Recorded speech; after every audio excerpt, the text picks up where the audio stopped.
মালদায় 20 লক্ষ টাকার জাল নোট উদ্ধার। মালদা জেলার কালিয়াচক 3 নম্বর ব্লকের বৈষ্ণবনগর থানার ভারত বাংলাদেশ সীমান্তের কুম্বিরা পুলিশ ফাঁড়ি এলাকা থেকে 20 লক্ষ টাকার জাল নোট উদ্ধার করলো পুলিশ। এর মধ্যে 500 টাকার নোট 19 লক্ষ টাকা এবং 200 টাকার নোট 1 লক্ষ টাকা। গোপন সূত্রে খবর পেয়ে মঙ্গলবার পুলিশ খোসালপাড়াতে জেলবন্দি রুবেল শেখের বাড়ির কাছে তল্লাশি অভিযান চালিয়ে এই বিপুল পরিমাণ টাকা উদ্ধার করে। প্রসঙ্গত, রুবেল শেখ ওই এলাকার একজন কুখ্যাত অপরাধী। বিপুল পরিমাণ জাল নোট কে বা কারা মজুত করেছিল, কি উদ্দেশ্য ছিল তা খতিয়ে দেখছেন তদন্তকারীরা।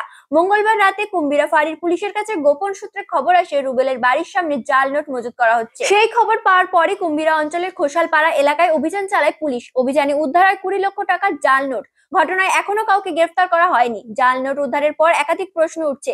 জেলে বসেই রুবেল কি নতুন কোনো ছক কষেছিল তা খতিয়ে দেখছে পুলিশ। এর আগে ডিসেম্বর মাসের শেষের দিকে মালদায় এক যুবক 95,000 টাকার জাল নোট নিয়ে দিল্লি থেকে গ্রেফতার হয়েছিল। এবার 20 লক্ষ টাকার জাল নোট উদ্ধার হলো। অর্পিতা বণিক, দেশের সময়।